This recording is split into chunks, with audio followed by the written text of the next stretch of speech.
세상에는 절대로 잊히지 않는 밤이 있습니다.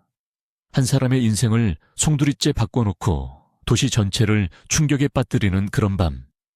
이것은 바로 그런 밤에 대한 이야기입니다. 완벽한 가면 뒤에 숨겨진 추악한 진실과 그 진실에 맞서 모든 것을 걸었던 한 남자의 처절한 기록. 여러분은 곧 정의가 어떻게 외면당하고 분노가 어떻게 복수가 되는지 목격하게 될 것입니다. 이야기가 끝날 때까지 그 누구도 쉽게 잠들지 못할 것입니다. 김민준 교장은 서울 강남의 명문 자사고를 이끄는 존경받는 교육자였습니다. 그의 인생은 잘 닦인 구두처럼 반듯했고 아내 박지연과의 관계 역시 안정적이었습니다. 그는 학생들이 더 나은 미래로 나아가는 것을 보는 것이 삶의 보람이었습니다. 그가 특별히 아끼던 교사 중 한 명은 이서아였습니다. 그녀는 갓 부임한 젊은 교사였지만 학생들을 향한 열정과 헌신은 누구보다 뜨거웠습니다. 아이들은 그녀를 친누나처럼 따랐고 그녀는 졸업을 앞둔 3학년 학생들을 위해 마지막까지 최선을 다하고 있었습니다. 모든 것이 평화로워 보였던 졸업식 날밤. 바로 그 학교 안에서 상상조차 할 수 없었던 끔찍한 비극의 서막이 오르고 있었습니다. 김민준 교장은 자신의 아우디 세단 운전석에 앉아 있었다. 차가운 가죽 시트가 그의 등을 감쌌지만 마음속에서 들끓는 역겨움과 분노는 식지 않았다. 엔진은 꺼진 지 오래였고 지하 주차장의 희미한 형광등 불빛만이 짙은 어둠을 간신히 밀어내고 있었다. 그는 집으로 올라갈 수가 없었다. 오늘 학교에서 벌어진 일을 아내 지연에게 어떻게 설명해야 할지 막막했다. 그녀는 이 끔찍한 사건의 가해자 중 한 명인 강구진의 어머니와 막역한 사이였다. 분명 아내는 사실을 알게 되면 그 끔찍한 아이들을 두둔하려 들 것이다. 젊고 유능했던 이서아 선생님의 인생이 송두리째 망가졌다는 사실은 외면한 채 말이다. 민주는 핸들을 꽉 쥔 채 눈을 감았다. 머릿속에서는 계속해서 그날 밤의 잔상이 떠올랐다. 이 짐승 같은 아이들이 사회에 나가 무엇이 될까? 상상만으로도 등골이 오싹했다. 가슴 속에서 차오르는 공포와 분노는 그를 질식시킬 것만 같았다. 그때 아파트 발코니에서 아내 지연의 목소리가 들려왔다. 여보, 왜 거기서 그러고 있어요? 들어오지 않고. 그녀의 목소리는 평소처럼 차분했지만 어딘가 모르게 날이 서 있었다. 민주는 고개를 들어 아내의 실루엣을 바라보았다. 그는 아무렇지 않은 척 손을 흔들어 보였지만 속은 이미 새까맣게 타들어가고 있었다. 괜찮지 않았다. 아무것도 괜찮지 않았다. 그는 억지로 차문을 열고 밖으로 나왔다. 엘리베이터를 타고 집으로 올라가는 짧은 시간 동안 그는 수십 번이고 다른 시나리오를 생각했다. 하지만 현실은 변하지 않았다. 현관문을 열고 들어서자 지현이 그를 맞았다. 그녀의 눈에는 걱정과 의심이 뒤섞여 있었다. 왜 그렇게 멍하니 서 있었어요? 그녀가 다시 물었다. 민주는 지친 몸을 이끌고 거실로 들어서며 오늘따라 유난히 무겁게 느껴지는 양복 재킷을 벗었다. 모든 것이 낯설고 이질적으로 느껴졌다. 마치 자신의 집이 아닌 다른 사람의 공간에 잘못 들어온 기분이었다. 민주는 소파에 주저앉으며 힘겹게 입을 열었다. 학교에서 끔찍한 일이 있었어. 그의 목소리는 갈라져 나왔다. 지현은 어깨를 으쓱하며 무심하게 대답했다. 그래요? 뉴스에서는 아무 말 없던데. 그녀의 말투에는 진심 어린 걱정보다는 가벼운 호기심이 묻어났다. 민주는 이런 아내의 태도가 견딜 수 없이 화가 났다. 그에게는 하늘이 무너지는 비극이었지만 아내에게는 그저 새로운 가십거리일 뿐이었다. 그는 더 이상 아무 말도 하고 싶지 않았다. 주방으로 들어가 식탁 의자에 앉아 두 손으로 얼굴을 감쌌다. 끔찍한 사건의 전말을 털어놓는 것도 힘들었지만 가해자 중 한 명이 아내의 절친한 친구 아들이라는 사실을 밝히는 것은 더욱 고통스러웠다. 이제 갓 20살이 된 아이들이 어떻게 한 사람의 인생을 그렇게 무참히 짓밟을 수 있었을까? 민준의 머릿속은 수만 가지 질문으로 가득 찼지만 그 어떤 해답도 찾을 수 없었다. 지현은 불안한 듯 남편의 주위를 맴돌았다. 그녀는 그가 입을 열기만을 기다리고 있었지만 민준은 깊은 침묵에 빠져 있었다. 그의 머릿속은 온통 학교에서 벌어진 일로 가득 차 있었다. 이 모든 일이 자신이 교장으로 있는 학교에서 일어났다는 사실이 믿기지 않았다. 형, 태우의 말이 옳았다. 진작에 이 일을 그만뒀어야 했다. 이곳은 더 이상 아이들을 위한 신성한 교육의 장이 아니었다. 부모들은 자식의 인성교육을 모두 학교 탓으로 돌렸고 문제가 생기면 어떻게든 학교와 교사를 물고 늘어졌다. 이번 사건의 진실이 밝혀지면 세상은 또다시 학교를 그리고 교장인 자신을 비난할 것이다. 모든 책임은 고스란히 그의 몫이 될 터였다. 끔찍한 기억과 앞으로 닥쳐올 비난의 무게에 짓눌려 숨쉬기조차 힘들었다. 민주는 마침내 결심한 듯 고개를 들었다. 그는 지현의 눈을 똑바로 바라보며 마치 무거운 판결을 내리듯 말했다. 졸업식 파티가 끝나고 고3 남학생들이 젊은 이서아 선생님을 집단으로 성폭행했어. 한 번에 모든 것을 쏟아낸 그는 숨을 몰아쉬었다. 다시 한번 그 사실을 입 밖으로 내뱉을 용기가 없었다. 그의 말을 들은 지현은 충격에 휩싸여 그 자리에 주저앉았다. 그녀는 입을 벌린 채 아무 말도 하지 못했다. 세상에서 가장 안전해야 할 학교라는 공간에서 그런 끔찍한 일이 벌어졌다는 사실을 믿을 수 없다는 표정이었다. 잠시 후 그녀는 떨리는 목소리로 물었다. 세상에, 그래서 그 애들은 어떻게 되는 거예요? 다 잡혔어요?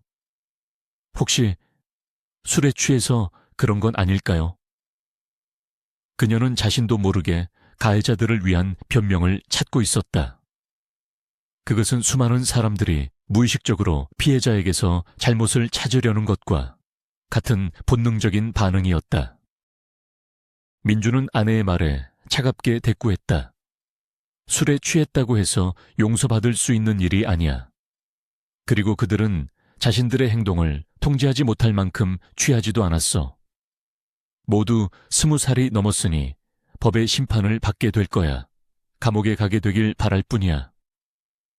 그의 목소리에는 단호한 분노가 서려 있었다. 하지만 지현은 경악하며 소리쳤다. 여보, 제정신이에요.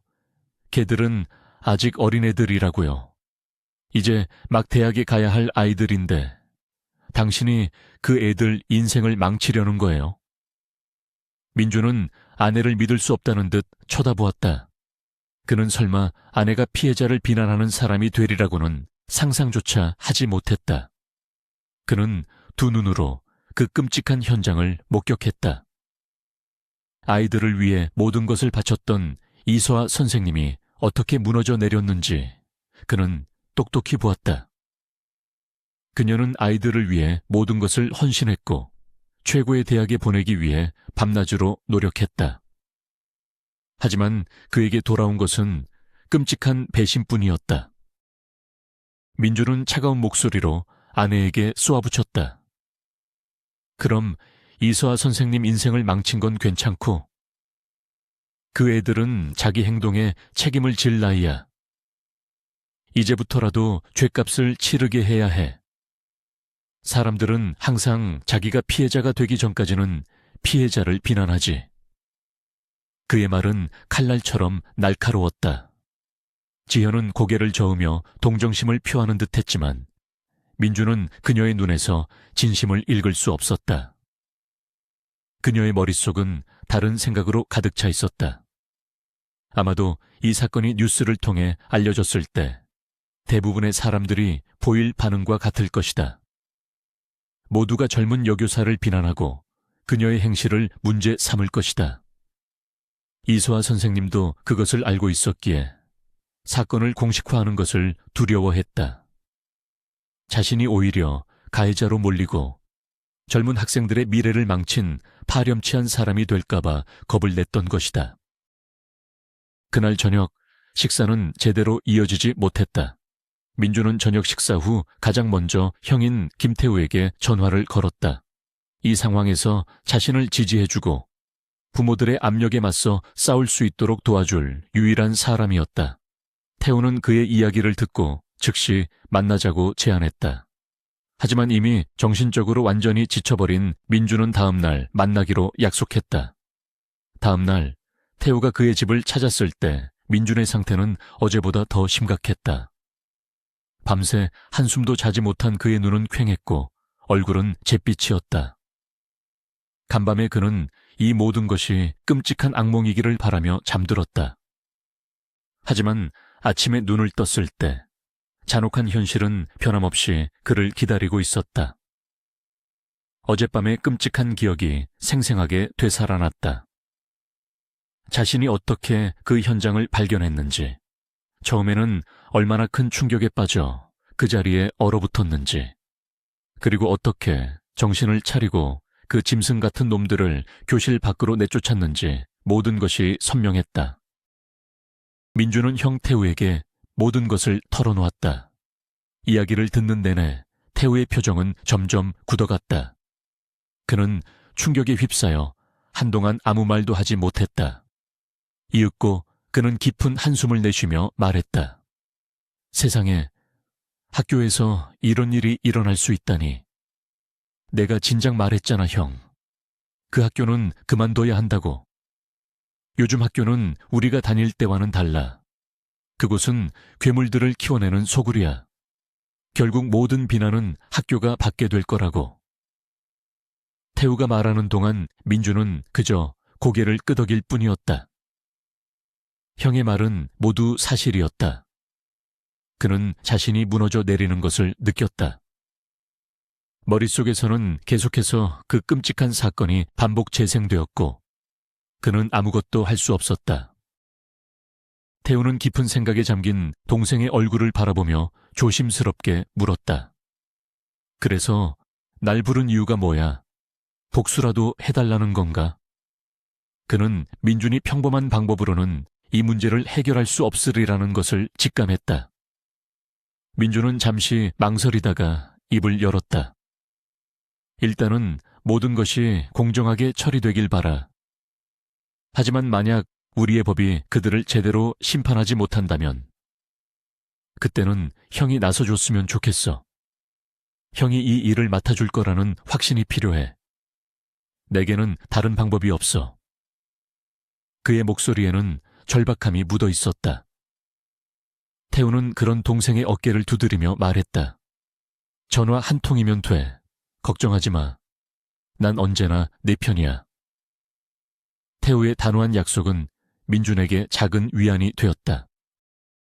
민준은 괴로운 표정으로 말을 이었다. 더 끔찍한 게 뭔지 알아, 형? 어젯밤에 아내에게 이 사실을 털어놨어. 같은 여자로서 이소아 선생님의 고통을 이해해 줄 거라고 생각했지. 그런데 아내는 오히려 그 애들을 감싸고 돌았어. 아직 어리다느니, 인생을 망친다느니 하면서 말이야. 내 아내가 그런 사람이라는 사실을 믿을 수가 없어. 그런데 만약 그 짐승들 중 하나가 자기 절친의 아들이라는 걸 알게 되면 어떻게 될까? 분명히 모든 걸 덮으려고 할 거야. 나를 막아서겠지. 이러다 이혼까지 하게 될지도 몰라. 그 친구는 아내에게 거의 신이나 다름없거든. 그의 목소리는 절망감으로 가득 차 있었다. 태우는 동생의 말을 듣고 큰 충격에 빠졌다. 그는 동생이 겪고 있는 고통의 깊이를 실감하며 복수를 위한 각오를 다졌다. 형의 전화가 울리는 순간 그는 주저없이 움직일 준비가 되어 있었다. 민주는 형 태우가 가진 힘을 믿었다. 그는 법의 테두리 밖에서 자신만의 방식으로 정의를 실현할 수 있는 사람이었다. 그 짐승 같은 놈들에게 평생 잊지 못할 교훈을 심어줄 수 있을 것이다. 태우와 헤어진 후 민주는 곧장 이서아 선생님의 오피스텔로 향했다. 그는 그녀가 이대로 도망치도록 내버려 둘 수 없었다. 그녀를 설득해서라도 사건을 정식으로 문제 삼고 가해자들이 합당한 처벌을 받도록 해야 했다. 하지만 그가 그녀의 집에 도착했을 때 그는 이미 거의 모든 짐이 꾸려져 있는 것을 발견했다. 그녀는 정말로 모든 것을 버리고 떠날 작정이었다. 민주는 망연자실한 표정으로 물었다. 선생님, 정말 이대로 떠나시려는 겁니까? 그는 그녀가 모든 것을 포기하고 도망치려 한다는 사실을 믿을 수 없었다. 이서아는 텅 빈 눈으로 민준을 바라보았다. 그녀의 목소리는 모든 감정이 사라진 듯 건조했다. 그럼 교장 선생님은 제가 어떻게 하길 바라시나요? 그녀는 마치 자신만의 복수를 원하는 것처럼 보이는 이 남자에게서 벗어나고 싶었다. 그녀는 그저 이곳을 떠나 모든 것을 잊고 싶을 뿐이었다. 민주는 자신이 직접 채용했던 총명하고 열정 넘치던 젊은 교사의 모습을 떠올렸다. 그녀가 겪었을 끔찍한 고통을 생각하니 가슴이 미어지는 것 같았다. 그녀는 이제 다른 출구를 찾지 못하고 그저 멀리 도망치는 것만이 유일한 해결책이라고 믿고 있었다. 떠나서 다른 일을 할 거예요. 네일 아트든 미용이든 뭐든요. 하지만 다시는 학교로 돌아가지 않을 거예요. 평생 교사가 되는 게 꿈이었는데 그 꿈을 이루기 위해 얼마나 노력했는데요. 올해의 교사상까지 받았는데 이게 다 무슨 소용이죠. 결국 전 그 짐승들에게 한낱 고깃덩어리에 불과했어요. 그녀의 목소리는 분노와 절망으로 떨렸다. 말을 마친 이서아는 더 이상 감정을 억누르지 못하고 오열하기 시작했다. 눈물이 쉴 새 없이 그녀의 뺨을 타고 흘러내렸다. 민주는 그녀를 위로하기 위해 다가갔지만 그녀는 본능적으로 그를 밀쳐내고 뒷걸음질 쳤다. 그녀의 눈에는 극심한 공포가 서려 있었다. 그의 작은 움직임 하나하나가 그녀에게 끔찍한 기억을 상기시키는 듯했다. 민주는 자신이 그녀에게 더 큰 상처를 주고 있다는 것을 깨달았다. 그는 항복의 의미로 두 손을 들어 보이며 더 이상 다가가지 않겠다는 뜻을 보였다. 하지만 그녀는 여전히 긴장을 풀지 못했다. 그는 이제 그녀가 이 끔찍한 상처를 평생 안고 살아가야 할 것이라는 사실을 분명히 깨달았다. 이대로는 안 됐다. 반드시 바로잡아야 했다. 이대로 덮고 넘어갈 건가요? 그가 안타까운 목소리로 물었다. 그는 복수를 위해서가 아니라 정의를 위해서 싸울 준비가 되어 있었다. 이서아는 날카로운 목소리로 대꾸했다. 지금 교장 선생님은 자기 생각만 하고 계세요. 제가 아무것도 하지 않으면 또 다른 피해자가 나올 수 있다고요. 저는 이미 충분히 다른 사람들을 위해 살아왔어요. 아이들에게 더 나은 미래를 선물하고 싶었을 뿐이에요. 추가 근무 수당 같은 건 필요 없었어요. 그저 제 모든 걸 바쳐서 아이들을 가르치고 싶었을 뿐이라고요. 그런데 제가 받은 대가가 뭔가요? 이제 정말 지쳤어요. 그녀의 말은 비수처럼 민준의 가슴에 박혔다. 그는 그녀를 더 이상 설득하는 것이 불가능하다는 것을 깨달았다. 하지만 이대로 포기할 수는 없었다. 만약 그가 직접 이 사건을 수면 위로 끌어올리지 않는다면 그녀는 그대로 떠나버릴 것이고 끔찍한 진실은 영원히 묻히게 될 것이다. 그 짐승들은 아무런 처벌도 받지 않고 또 다른 범죄를 저지를 것이다. 민주는 그녀의 오피스텔을 떠나기 전 작은 메모를 남겼다. 그녀가 마음을 진정시키고 나면 이 메모를 읽고 자신의 행동이 얼마나 중요한지 깨닫기를 바랐다. 그의 진심이 통했던 것일까? 며칠 후 이서아는 경찰에 고소장을 제출했다. 하지만 민준의 기대와는 달리 현실은 그녀가 우려했던 것과 똑같이 흘러갔다. 세상은 그녀에게 등을 돌렸다. 사람들은 그녀가 젊은 학생들의 인생을 망치려 한다며 비난했고 고소장을 취하하라고 압박했다. 상황은 걷잡을 수 없이 악화되어 언론에까지 보도되었다.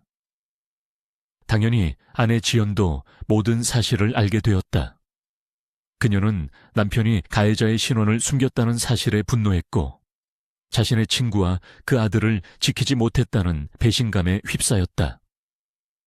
그녀는 이제 남편에게 거대한 스캔들을 터뜨릴 준비가 되어 있었다. 민준이 집에 돌아왔을 때 그의 마음은 산산조각 나 있었다. 모든 것이 자신의 잘못인 것만 같았다.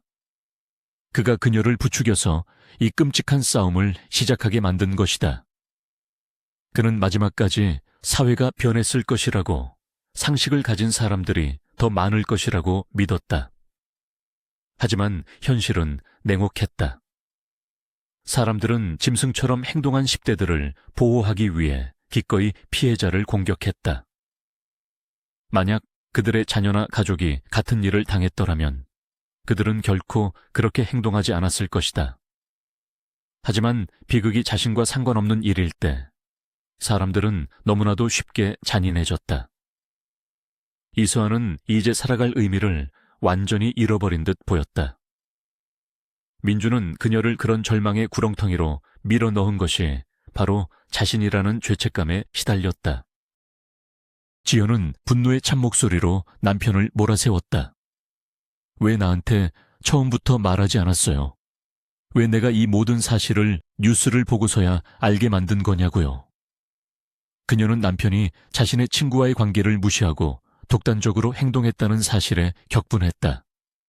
그 여자가 졸업식 파티에서 끝까지 남아서 술을 마신 것부터가 잘못 아니에요. 애초에 일찍 자리를 떴어야죠. 자기가 빌미를 제공한 거라고요. 그녀의 목소리는 점점 커져갔고 비난의 수위는 높아졌다. 민주는 더 이상 참을 수 없었다. 제발 그만해. 당신이랑 더는 말 섞고 싶지 않아. 정말 미쳐버릴 것 같으니까. 그는 거칠게 소리치며 아내의 말을 끊었다. 지연은 순간 놀란 듯 그를 쳐다보았지만 이내 다시 공격을 시작했다. 그래서 이제 그 여자 편이라도 들겠다는 거예요. 설마 당신이 그 여자 부추겨서 고소하게 만든 건 아니겠죠? 만약 그렇다면 난 당신 절대로 용서 못해. 민주는 더 이상 아무 말도 하지 않았다. 그는 지난 세월 동안 자신이 전혀 다른 사람과 함께 살아왔다는 끔찍한 사실을 깨달았다. 아내는 짐승만도 못한 자들을 보호하기 위해 기꺼이 피해자를 공격하는 사람이었다. 그는 아내가 왜 그렇게 행동하는지 이해할 수 없었다. 친구의 아들을 지키는 것이 끔찍한 고통을 겪은 한 사람의 인생보다 더 중요했던 것일까? 세상은 온통 이서아를 비난했고 그 책임은 고스란히 민준에게 돌아왔다. 그녀는 이제 다시 한번 끔찍한 고통을 겪고 있었다. 주변에는 그녀를 지지해주는 사람이 아무도 없었다. 오직 끝없는 비난과 악몽 같은 현실만이 그녀를 짓누르고 있었다. 민주는 아내와 더 이상 한 공간에 있을 수 없었다. 그는 발코니로 나가 담배를 피워 물었다. 차가운 밤 공기가 그의 뜨거운 머리를 식혀주었지만 마음속의 불은 꺼지지 않았다. 경찰서 조사실의 공기는 무겁고 탁했다. 민주는 복도를 서성이며 안절부절 못했다. 조사를 담당한 형사들은 명백히 이 사건을 귀찮아했다. 그들은 건성으로 질문을 던지고 증거를 찾으려는 노력조차 하지 않았다. 모든 것이 돈과 권력 앞에서 무력해지는 순간이었다. 민주는 법과 정의에 대한 마지막 희망마저 잃어가고 있었다. 그는 자신이 이서아를 잘못된 싸움으로 이끌었다는 것을 깨달았다. 그녀는 이제 끔찍한 트라우마뿐만 아니라 세상의 잔인한 시선과도 싸워야 했다. 조사실 문이 열리고 이서아가 나왔다. 그녀는 눈물을 흘리고 있었지만 조사를 진행한 형사의 얼굴에는 동정심이라고는 찾아볼 수 없었다. 그는 오히려 미소를 짓거나 모든 것을 덮자는 식으로 그녀를 회유했다. 그들에게 가해자들은 그저 어린 아이들일 뿐이었다. 민주는 그 광경을 보고 모든 희망을 버렸다. 정의는 실현되지 않을 것이다. 그는 떨리는 손으로 휴대폰을 꺼내 형태우의 번호를 눌렀다. 이제 법이 아닌 다른 방법으로 그 짐승들을 심판할 때가 왔다. 이서아는 조사실을 나오며 민준을 쳐다보지도 않았다. 그녀는 그와 더 이상 엮이고 싶지 않다는 듯 서둘러 경찰서를 빠져나갔다. 그녀는 후회하고 있었다. 차라리 모든 것을 잊고 떠났어야 했다. 민주는 그녀를 다시 한번 악몽 속으로 끌어들인 것이다. 가해자들의 부모들은 경찰서 복도에서 웃고 있었다. 그들은 자신들의 아들이 아무런 처벌도 받지 않을 것이라고 확신했다. 한 어머니가 민준을 발견하고 비웃으며 말했다. 교장 선생님, 결국 당신 뜻대로는 안 됐네요. 그녀는 아들을 구해냈다는 사실에 만족하며 승리감에 도취해 있었다. 그때 복도 끝에서 들려오는 희미한 대화 소리에 이서아가 걸음을 멈췄다. 그녀는 가해자 부모들이 자신을 조롱하는 소리를 듣고 싶지 않아 서둘러 자리를 피했다. 그들은 이미 그녀를 찾아와 온갖 협박과 회유를 일삼으며 그녀가 결코 자신들을 이길 수 없다고 말했었다. 진실은 자신들의 편이라고, 돈과 권력이 있는 자들의 편이라고. 이서아는 자신의 작은 오피스텔 부엌에 앉아 있었다. 그녀는 곧 이곳을 떠날 것이다. 모든 것이 바뀌어야만 했다. 그녀는 민준의 말을 들은 것을 후회했다. 차라리 처음부터 그의 제안을 거절하고 조용히 떠났어야 했다. 그랬다면 이 끔찍한 고통을 다시 겪지 않아도 됐을 것이다.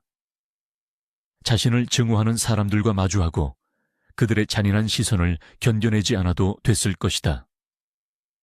그녀는 모든 것을 후회했다. 이서아는 이 고통스러운 삶이 영원히 변하지 않을 것이라는 절망감에 휩싸였다.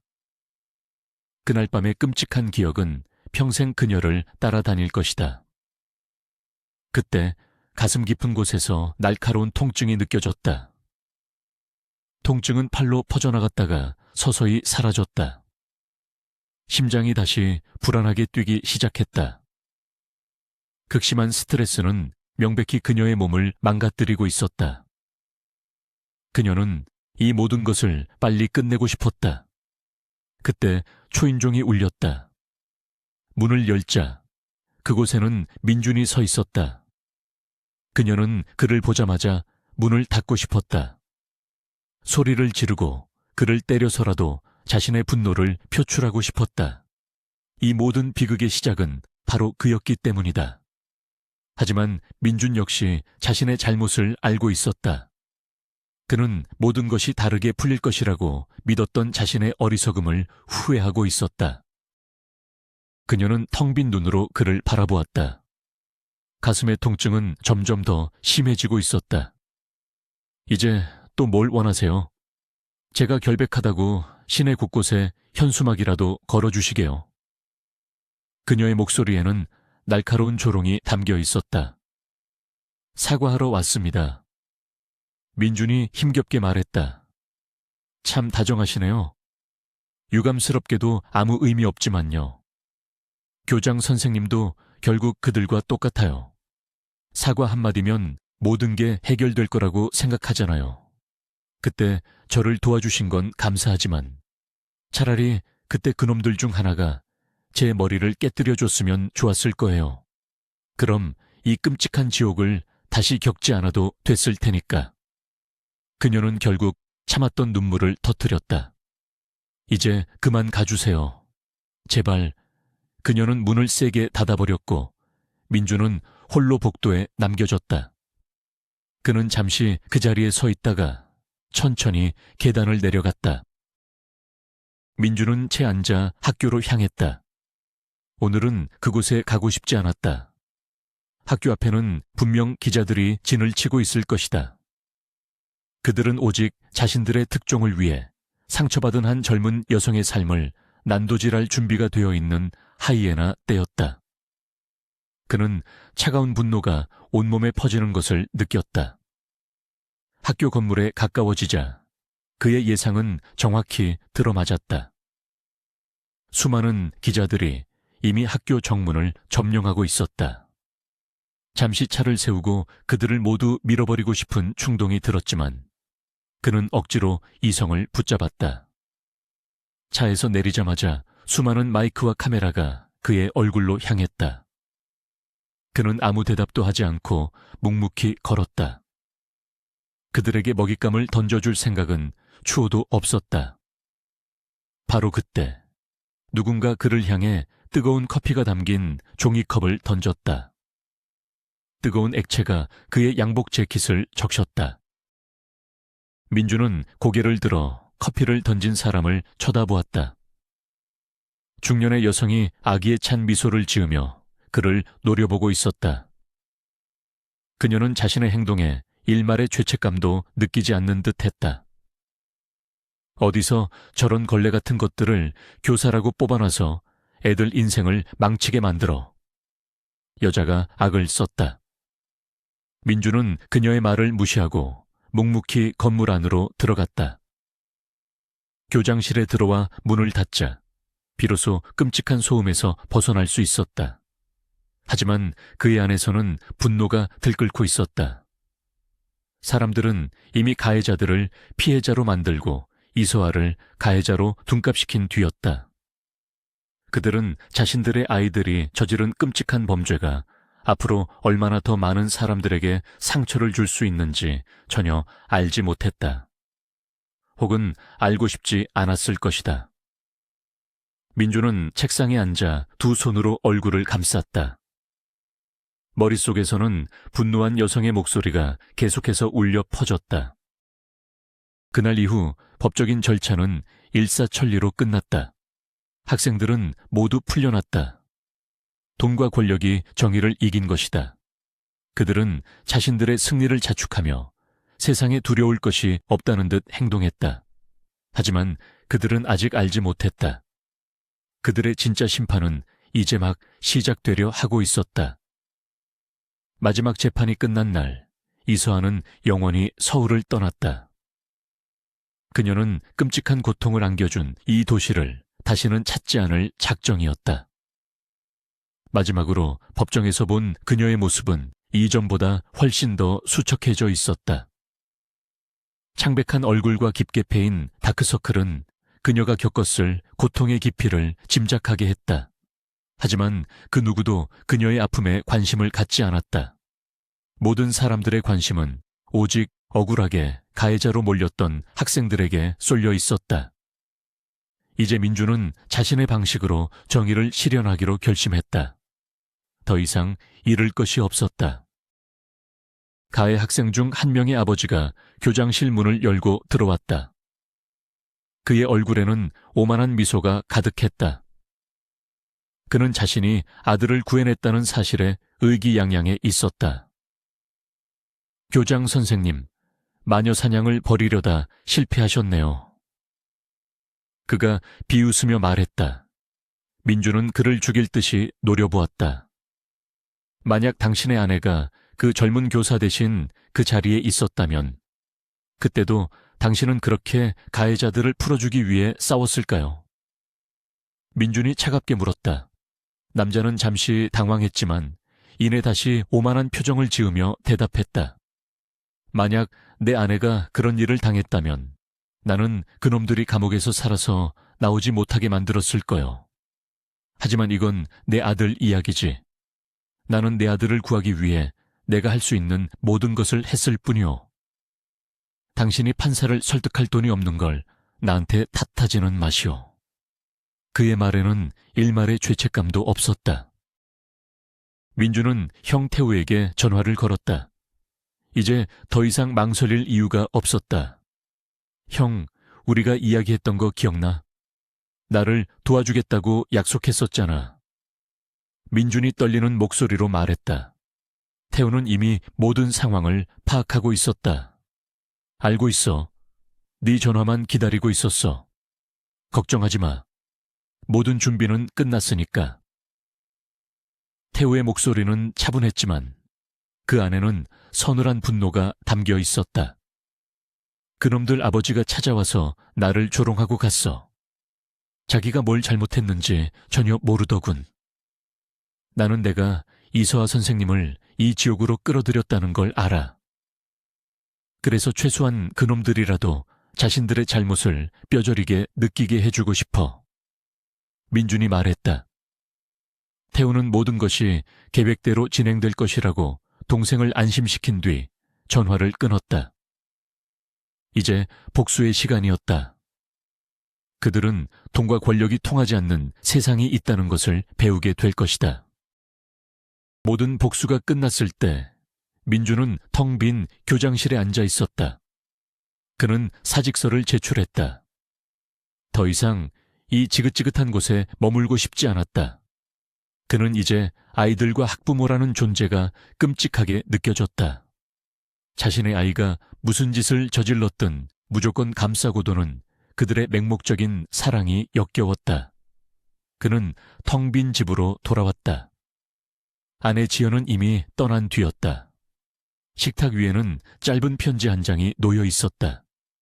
그는 편지를 읽지 않았다. 그녀가 떠난 이유는 이미 알고 있었다. 자신이 그녀의 친구 아들을 지켜주지 않았기 때문이다. 그녀는 지금쯤 그 친구의 집에서 끔찍한 범죄를 저지른 그 아이를 위로하고 있을 것이다. 그 아이가 얼마나 위험한 존재인지 전혀 깨닫지 못한 채 말이다. 그때부터 가해 학생들의 부모들에게서 전화가 걸려오기 시작했다. 상황이 이상하게 돌아가고 있다는 것을 깨달은 것이다. 아무리 돈과 영향력을 사용해도 아이들을 받아주는 대학은 단 한 곳도 없었습니다. 시간은 흘러갔고 완벽했던 아이들의 미래는 산산조각 났습니다. 그제야 부모들은 상황의 심각성을 깨닫고 민준에게 다시 연락하기 시작했습니다. 그들은 이제 그가 모든 일의 배후에 있다는 것을 알고 있었습니다.